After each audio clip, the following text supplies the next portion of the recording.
एक कोई परिवार रहता था किसी गांव में,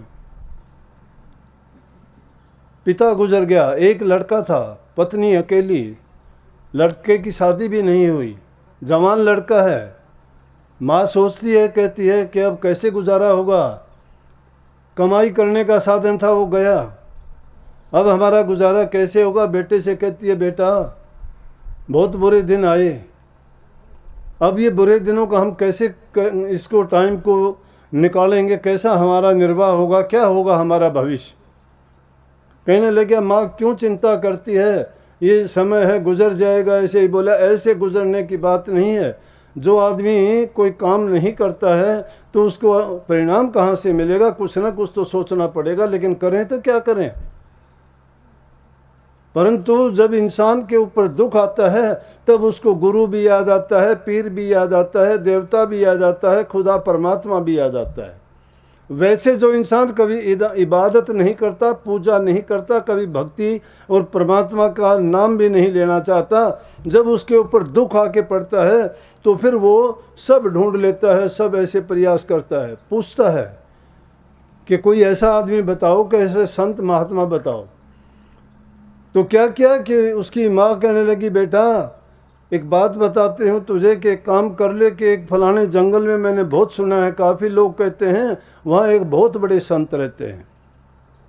उससे मांगना नहीं, संतों से मांग के क्या मांगोगे, क्या मांगना है। मैं ये नहीं कहती तू कुछ मांगने के लिए जा, तू लेकिन उस संत के पास जाके और उसे एक सवाल पूछ के आ कि हमारे दिन भी कभी अच्छे आएंगे। ये माँ बाप का काम होता है कि संतान को अच्छे वो संस्कार दे, उसको धन देने की ज़रूरत नहीं है, कोई उसको दूसरे काम सिखाने की ज़रूरत नहीं है। उनको अच्छे संस्कार और गुणवान अगर संतान को तुम बना दोगे तो आपने उनको सब कुछ दे दिया है। लेकिन अगर आपने उनको अच्छे संस्कार नहीं दिए, अच्छी शिक्षा नहीं दी, उनको गुणवान और गुण प्रवीण नहीं बनाया, तो समझो कि आपने सब कुछ बर्बाद कर लिया। क्योंकि इंसान की सबसे बड़ी संपत्ति उसकी संतान ही होती है, और संतान जिसकी खराब होगी तो समझो उसका जीवन बर्बाद हो गया। अब अच्छी संतान जो होगी वो माँ, पिता, गुरु इनकी आज्ञा पालक होंगे, वो उनके हुक्म से बाहर नहीं जाते। अब माँ ने हुक्म दिया, कहता है माँ अगर आप कहते हो चला जाऊंगा, लेकिन वो कहते हैं वो तो वन है, बहुत दूर जंगल है, दूर पड़ता है, उसमें टाइम लगेगा मुझे। दो बेटा कोई बात नहीं, टाइम लग जाओ। यूँ कहते हैं कि संतों के दर्शन से आदमी को लाभ ही लाभ होता है। और संतों ने, फकीरों ने ही हमें तो ये बात सिखाई है कि संत मिलन को चालिए, तज माया अभिमान, ज्यों ज्यों पग धरती धरे त्यों त्यों यज्ञ समान। कि ज़मीन पर एक एक कदम भी तुम संत मिलने के लिए जब जाओगे रखते हो तो यूँ समझो कि तुमने उतने ही यज्ञ कर लिए हैं। माँ की बात को सुन के उसने इतबार किया। नंबर एक तो माँ बाप की आज्ञा, पिता माँ की आज्ञा को नहीं टाल सकता था, पिता तो था ही नहीं।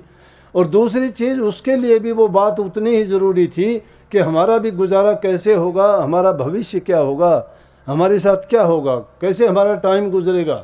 कि ये एक सवाल पूछ के आप महात्मा से, वो जो बताएंगे फिर उसके बाद हमें पता लगेगा कि हमारी ज़िंदगी में क्या होने वाला है। हर इंसान की ये चाह होती है, कोई ज्योतिषियों से पूछता है, कोई पंडितों से पूछता है, कोई गुरुओं के पास जाके पूछता है। अगर नहीं भी कोई पूछता है तो वो उसके लिए और यत्न बहुत करता है। कोई मंदिरों में पूजा करता है, कोई तीर्थों में जाके मांग मानता है, कोई जाके कहीं मठों में जाके मत्थे रगड़ता है, कोई मूर्तियों के सामने दीप जला के कहता है कि मेरी ये मन्नत पूरी करो, मेरी ये चाह पूरी करो। कोई संतान मांगता है, कोई धन मांगता है, कोई नौकरी मांगता है, कोई तंदुरुस्ती मांगता है। दुनियादारी की चीज़ें मांगने के लिए जगह जगह हर इंसान जाता है। तो उसके लिए तो सिर्फ एक सवाल ही था जो पूछने के लिए संत के पास उसकी माँ भेजती है। उसने अपनी माँ से विदा लेके चल दिया अपने गुरु से पूछने के लिए। संत महात्मा से कहने लगे कि एक पंथ दो काज होंगे, एक तो हमारे भविष्य का निर्धारण होगा, हमें पता लग जाएगा कि हमें हमारा कैसे बीतेगा समय, और दूसरा संतों के दर्शन से तो पता नहीं, सब फायदे ही फायदे हैं। हर प्रकार से हमें लाभ ही लाभ होगा, नुकसान तो किसी तरह से भी नहीं है। संत किसी का लेते नहीं हैं, जब तो देते ही देते हैं। लेने वाला होना चाहिए, जिनकी दृष्टि लेने की होती है वो दुनियादारी की चीज़ नहीं, वो तो वो भंडार सौंप देते हैं कि वो भंडार मिलने के बाद में इंसान को किसी चीज़ की चाह ही नहीं रहती। लेकिन उस भंडार को लेने वाले कितने हैं? हमें तो संसार के पदार्थों की तरफ नज़र होती है कि हमें वो चाहिए। साधु संत महात्माओं की भी यही नीति होती है। वो भी दुनियादारी के, मेरे इतने चेले हो जाएं, मेरे इतने आश्रम हो जाएं, मेरे पास इतनी दौलत हो जाए, मेरे इतने भंडारे चलें, ये हो वो हो, ये भी चाह रखे। ये गुरुओं के काम भी यही है, चाह रखते हैं। चाह सबको है, चाह में फ़र्क है। एक चाह रखता है कल्याण के लिए, एक चाह रखता है दूसरे का नुकसान के लिए, एक चाह रखता है अपने गुजरान करने के लिए। लेकिन जितनी जिसकी ज़रूरत है उसके अनुसार वो अपनी चाह तो मांगता है। हर इंसान उसको कहता है कि मुझे ये मिलना ही चाहिए। ऐसा कोई नहीं दुनिया में जो ये कहता हो मुझे नहीं मिलना चाहिए। क्या किया? चलता जाता है, चलते चलते पूरा दिन गुजर गया। दूर था मन, एक गांव आया। गांव में एक दो जगह पूछा, अच्छे वक्त थे वो। एक दो से पूछा कि भाई मैं रुकना चाहता हूँ रात को। बोल, किसी ने कोई मजबूरी बताई, किसी ने कोई मजबूरी। लेकिन एक जगह देखा तो एक बड़ा धनवान सेठ था, उसकी सेठानी दरवाजे पे खड़ी थी। अच्छे आदमियों में जिनके अच्छे संस्कार होते हैं उनकी बोली में रस होता है। जिसकी बोली में रस होता है वो कहीं भी चला जाए उस आदमी को हर कोई प्यार करेगा। कहने लगा, माता जी राम राम। देख के कहने लगी, हाँ भाई बोलो, कहाँ से आए हो, कौन हो? माता जी क्या आया हूँ, मैं सफ़र के लिए जा रहा हूँ, मुझे जाना था, रात पड़ गई, रात बासा चाहिए मुझे और किसी चीज़ की ज़रूरत नहीं, थोड़ा एक सोने के लिए जगह चाहिए, वो अगर मुझे मिल जाए सुबह को उठ के मैं अपना रास्ता लूँगा। आज ज़माना वो नहीं है। आज अगर जिसको तुम पनाह दे भी दोगे कोई मान भी लेगा, अनजान आदमी तो क्या जानकार आदमी को भी रखना बड़ा मुश्किल हो गया। हर इंसान के दिल में धोखा, कपट और छल भरा हुआ है। जिसका हित करोगे वही तुम्हारा दुश्मन बन जाएगा। जिसको तुम अच्छा समझ के उसकी मदद करोगे वही कल को तुम्हारे सामने तुम्हारा एक विरोध बन के खड़ा हो जाएगा। तुम्हें वो उसका सुख के जो तुमने किया था उसका बदला चुकाने की बजाय वो तुम्हें दुख देने का एक कारण बन जाएगा। लेकिन वो अच्छे वक्त थे, अच्छी औरत थी, जबान में मिठास था। उसकी बात सुन के कहने लगी, बेटा कोई नहीं, आपको जगह मिलेगी। उसने चारपाई दी। कहने लगी, खाने के बता? बोला, माता जी खाने की तो कोई बात नहीं, मेरा काम चल जाएगा। लेकिन नेक औरत थी। कहने लगी, बेटा चल के आया पूरा दिन से, भूख तो होगी। उसने उसको खाना दिया और अपना खाना खा के वो आराम से सोया। सुबह को कहने लगा, माता जी मैं चलूँ? बोली, बेटा पूछूँ मैं आपसे कि आप जा कहाँ रहे हो, क्या काम जा रहे हो? बोला, माता जी मेरी माँ ने मुझे ये कहा है कि इस तरह से कि एक महान संत हैं उस जंगल में, और मैं उनसे जाके पूछूं कि वो वहीं पे अपना ध्यान में मस्त रहते हैं।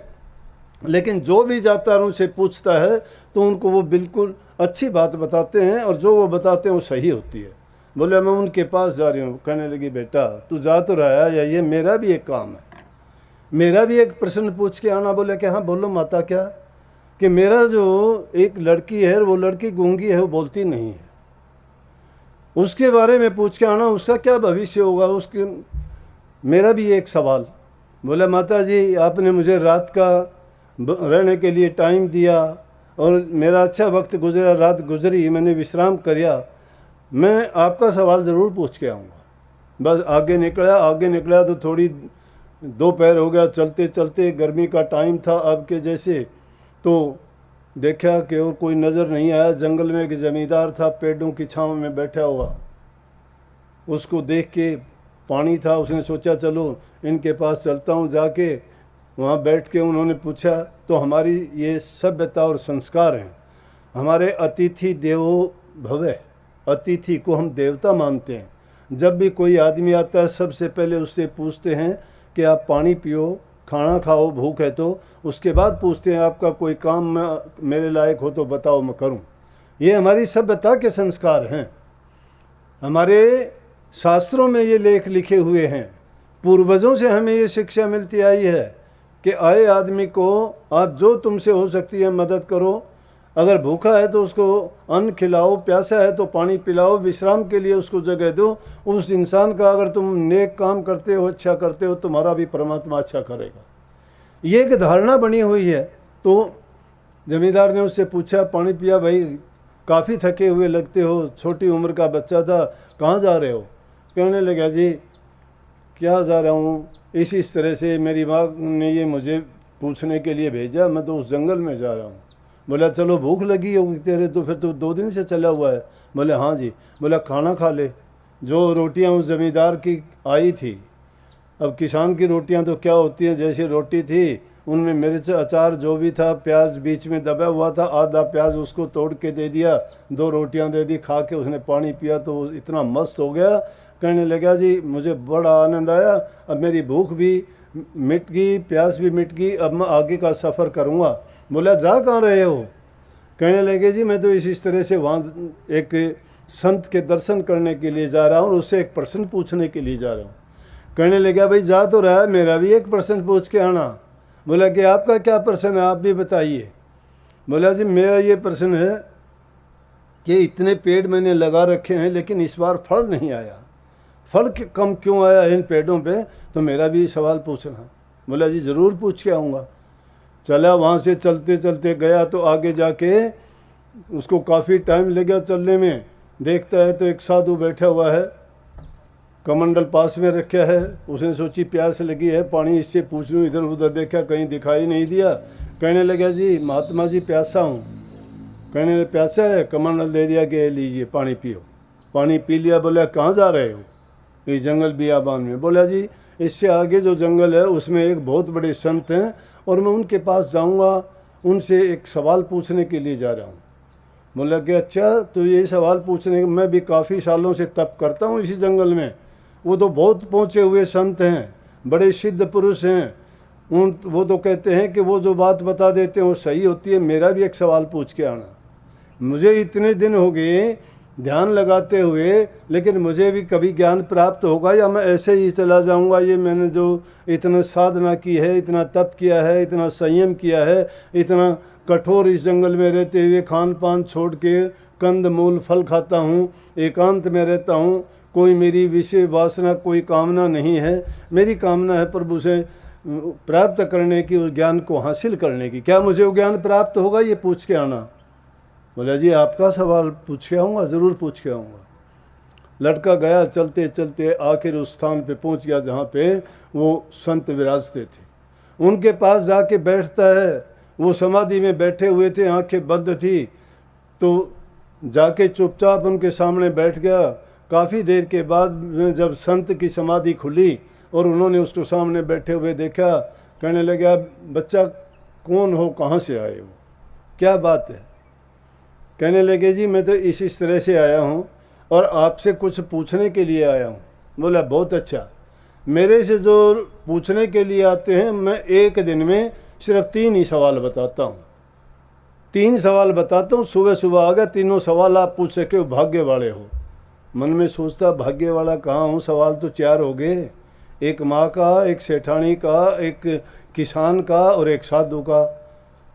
बोला कि मैं तो 3 से ज़्यादा नहीं बताता भाई, 3 सवाल तो पूछ सकता है। अब मन में सोचता है मैं चौथा किसका सवाल छोड़ूं? माता का छोड़ूं जिसने मुझे रात का विश्राम कराया, उसका एहसान है मेरे ऊपर, उसका सवाल कैसे छोड़ सकता हूँ, पूछूंगा। फिर कहता जमींदार जिसने मेरे प्राण बचाए, अन्न का दान दे के अन्न नहीं देता तो मैं कैसे जीवित रहता? उसने मुझे रोटियां दी, इतना प्यार से बोला, तो उसका सवाल भी मैं नहीं छोड़ सकता, उसका पूछूंगा। तीसरा कहता है महात्मा जी ने भी मेरी प्यास मिटा के ने, और उसने बड़ी आस के साथ ये कही, और वो भी महापुरुष हैं, अगर उनकी बात की अवहेलना हुई तो क्या पता मुझे क्या श्राप दे दें, क्या कह दें। तो इसलिए 3 सवाल तो उन्हीं के पूरे हो गए, माँ का सवाल तो फिर बच गया। लेकिन मैं किसका सवाल छोड़ दूँ, सोचते सोचते मैं महात्मा जी कहने लगे पूछ 3 सवाल, किस दुविधा में पड़ गए आप, 3 सवाल पूछ सकते हो, पूछो 3 सवाल। ये होता है पर उपकार और पर दूसरे की भलाई करना, पर हित करना। आसान काम नहीं है, जब तक इंसान अपना हित नहीं छोड़ता है दूसरे का हित नहीं कर सकता। अपने सुख को नहीं त्यागता है दूसरे को सुख नहीं दे सकता है। जिसका कोमल हृदय है, जिसके हृदय में दया है, जिसके हृदय में प्रीत है, प्रेम है और श्रद्धावान है जो, और प्रभु की जो भक्ति करता है उसके दिल में, क्यों कहते हैं कि संत हृदय नवनीत समाना, कि संतों का हृदय मक्खन की तरह से मुलायम होता है। इसलिए उसने सोचा मैं माँ का सवाल छोड़ता हूँ, औरों के सवाल पूछता हूँ। तीनों सवालों के जवाब महात्मा ने दिए, चल पड़ा। वापिस चला, जब चलता जा रहा सबसे पहले उसी महात्मा के पास से गुजरा। महात्मा ने पूछा, आ भाई क्या मिल के आए आप? हाँ जी मिल के आया, बड़े दर्शन हुए, बड़े आशीर्वाद मिले और बड़े पहुँचे हुए संत हैं। उनके तो बाहर के ही अगर रूप को देखें तो नूर ही नूर हैं, वो तो एकदम भक्ति के सच्ची मूर्ति हैं, वो तो यूँ समझो प्रभु रूप हैं। उन्होंने तो इतने, वो तो सिद्ध हैं एकदम कि उनके तो दर्शन करने से ही इतनी शांति मिलती है कि पूछो ना। बोले कि बहुत अच्छा, लेकिन ये बातें तो सब हैं, लेकिन क्या मेरा प्रश्न पूछ के आया? बोले हाँ जी पूछ के आया मैं आपका। बोला क्या पूछ के आया? कि मैंने पूछा कि इस तरह से जो महात्मा बैठे हुए हैं वहाँ पे और उन्होंने इतने साल लगा दिए, अब पूछते हैं क्या मुझे कभी ज्ञान होगा? क्या मुझे प्रभु के दर्शन होंगे? क्या मेरी भक्ति कबूल होगी? क्या मेरा कल्याण होगा? जिस काम के लिए मैं बैठा हूँ मेरा काम पूरा होगा? बोला ये सवाल मैंने उनसे पूछा तो उन्होंने कहा कि काम उसका पूरा हो जाएगा, लेकिन उसके काम में एक बाधा है। बोले कि वो कौन सी बाधा है? बोला कि आपके जो जटा बांधी हुई है सिर पे, इनमें आपने मणि को छिपा रखा है। वो मणि रुकावट है, क्योंकि आप जो कुछ करते हो वो मणि आपको आगे जाने ही नहीं देती। कहने का मतलब आपका ख्याल, आपका ध्यान, आपके विचार सब उसी में छिपे हुए हैं। जब इंसान की कोई समस्या होती है, ज़रूरत होती है, तो निश्चित रूप से इंसान के ख्याल उसी में होते हैं। महात्मा ने कहा कि खोलो इनको। महात्मा की जटाओं को खोल के मणि निकाल ली।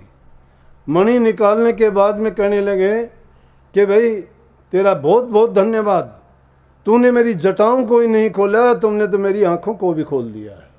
जो बरसों से बंद पड़ी थी, जो मेरा सबसे बड़ा अज्ञान था, जिस काम के लिए मैं चला था, उसी ने जो मेरी रुकावट बनी हुई थी, ये मणि थी वो रुकावट। बिल्कुल सत्य उन्होंने कही है, लेकिन इस मणि का मेरे क्या काम?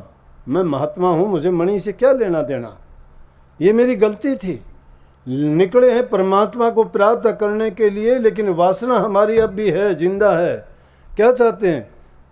कहने लगे ये बेटा तू ही ले जा, तेरे को दिए। बोला कि महात्मा जी मैं क्या करूँगा? बोला नहीं ले जा, मैं क्या करूँगा? तूने मेरा इतना उपकार किया, इतनी भलाई की, तूने मेरा इतना बड़ा जो अंधकार था उससे मुझे निकाल दिया, तू तो बहुत बड़ा काम कर दिया मेरे लिए। मैं और किसी को क्यों दूँ? जिसने मेरा भला किया, हित किया, मैं उसको दूंगा। मेरा मन भी खुश और लेने वाले का भी खुश कि ले जा इसको, तेरे काम आएगी, तू गृहस्थी आदमी है। मणि को लेके चल दिया। आगे आता है जमींदार आदमी, उसको देख के हंस पड़ता है। बुलाया, बोला कि मेरा सवाल पूछ के आया भाई? आ गया। बोले हाँ। बोला कहो कैसी रही? बोला धन्य हो गए दर्शन करके, जन्म जन्म के पाप कट गए हमारे। तो बोला किसी चीज़ की अब ज़रूरत ही नहीं रही। उनके दर्शन करने से ये से लगता था जैसे प्रभु के दर्शन साक्षात कर रहे हैं। उनके रोम रोम से ऐसी आभा झलक रही थी कि जैसे प्रभु स्वयं उतर के आए हैं पृथ्वी पर। जब उनके दर्शन किए और उनसे बात की तो क्या कहना है, रोम रोम हर्षित हो गया। और जब आपके सवाल का जवाब पूछा कि इस तरह से एक किसान ने ये बात पूछी है कि मेरे पेड़ों में फल क्यों नहीं है? बोले कि फल आ जाएंगे, लेकिन रुकावट है एक, कि उन पेड़ों की जड़ों में कोई रुकावट है। उनकी जड़ों को खोद के देख ले। उसने उसके रहते हुए पेड़ को खोद के देखा, तो खोदा तो उस पेड़ की जड़ों में हीरे जवाहरात और सोने चांदी के टोकने भरे हुए दबे मिले। उनसे नीचे वो जड़ ही नहीं जा रही थी। किसान देख के हंसा और उसने वो टोकने निकाल के कहने लगा वाह भाई वाह, तूने तो धन्य कर दिया। और ये कहा है उन्होंने, आशीर्वाद दिया बहुत फल आएगा कि जब उनको निकाल देंगे। बोले कि निकाल दिया, लेकिन निकाल के मैं क्या करूँगा? इनकी रखवाली करनी पड़ेगी, तू ही ले जा इनको। बोला मैं क्यों ले जाऊँ? ये तो आपके हैं, आपकी ज़मीन में थे और आपने ही प्रयास करके निकाले हैं। आपके पेड़ों में भी फल नहीं आए। अरे धरती माता है, ये सब को देती है, हम किसान आदमी हैं, इस माँ से बढ़ के कुछ भी नहीं है। ये सब कुछ देने वाली, हम मेहनत करेंगे। जो रुकावट थी वो निकल गई। ये सोना हीरे जवाहरात तो आज हैं, कल को नहीं रहेंगे। इनको कोई चोर ले जाएगा, या और रिश्तेदारी में झगड़े मुकदमे होंगे, या आपस में संतान जो इसको बांटने में और उनके लड़ाई झगड़े मुकदमे होंगे। बोले मुझे नहीं चाहिए, तू ले जा, मैं तो मेहनत करने वाला इंसान हूँ, और इस धरती माता में जो चीज़ उगाऊंगा मुझे वो बहुत देती है, कभी कमी नहीं रखती, ये आप ले जाओ। अब गाड़ी थी, गाड़ी में टोकने रखवा दिए, मणि उसकी जेब में है, गाड़ी में बैठ के जा रहा है। गांव आ गया, जहाँ सेठानी के पास रुका था उसके घर गया। सेठानी देखते ही बोली, अरे गाड़ी कैसी, तू तो पैदल गया था, गाड़ी में आया है, इसमें तो सामान भी बहुत है, ये क्या, ये कहाँ से लाया, कैसे, क्या हुआ, क्या बात है? बोला माता मैं बात ना पूछ, महापुरुषों की बड़ी कृपा हुई, ये इस तरह से जो कुछ हुआ। बोले अरे तेरे तो भाग जग गए, महापुरुषों के दर्शन से क्या नहीं मिलता। ने बोला हम तो अभागे हैं, जा नहीं पाते, लेकिन देखो फिर भी हमारा कितना ऊंचा भाग है कि और इतने बड़े संत के आप दर्शन करके आए हो, और वो आपके दर्शन हमें दोबारा पुनः हुए हैं। एक रात का बासा दिया था कि इतने बड़े संत का आशीर्वाद लेके आए, आपके दर्शन करके ही हम भी धन्य हो गए। ये होता है सत्संगियों। एक सत्संगी को मिलने से भी जिस इंसान के विचारों में इतनी शांति होनी चाहिए, उसको होना चाहिए ये गुरु से मिल के आया है, ये ध्यान में बैठता है, ये नाम जपता है, ये बुरे काम नहीं करता, ये दूसरे की भलाई करता है। अरे उस इंसान के तो, भले पुरुषों के तो दर्शन करने से ही शांति मिलती है। महापुरुषों के मिलन से, उनका संग करने से, उनके वचन को मानने सुनने से तो कहना ही क्या है कि इंसान का सारा जीवन संवर जाता है। क्या किया? कहने लगी बेटा मेरा सवाल पूछ के आए कि नहीं, ये बताओ, तेरा तो सब कुछ हो गया, लेकिन और बताओ कि मेरा सवाल था वो पूछ के आए हो? बोले माता पूछ के आया हूँ, आपका सवाल तो सबसे पहले पूछ के आया। बोले क्या बताया?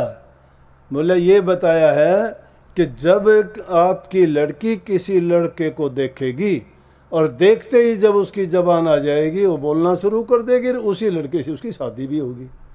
वो तो ये बात करते हैं, इतनी देर में पीछे से लड़की आ गई, लड़की ने वो लड़का देखा, देखते ही जोर से आवाज़ मारी, माँ। बोली माँ। बोले अरे बोलने लग गई, और हैरान होगी कि इस लड़के को देख के बोली है, अभी तो इसने बताई ये बात। बोला बेटा तुझे देख के बोली है, अब तेरे से शादी होगी इसकी। रोक लिया, नए नए वस्त्र बनवाए, दूल्हे के कपड़े बनवाए, लड़की के सब बनवाए, और कहने लगे यहीं शादी करके मैं तो तेरे साथ ही भेज दूँगी। वहीं शादी करके गाड़ी में बिठा दी। माँ का सवाल नहीं पूछा उस लड़के ने, अपना काम सारा छोड़ दिया, जिस काम के लिए निकला था अपना सवाल नहीं पूछा, माँ का सवाल नहीं पूछा, पर हित के कारण दूसरों के सवाल पूछे, लेकिन दूसरों के सवाल दूसरों के काम करने में उसके सारे काम हो गए।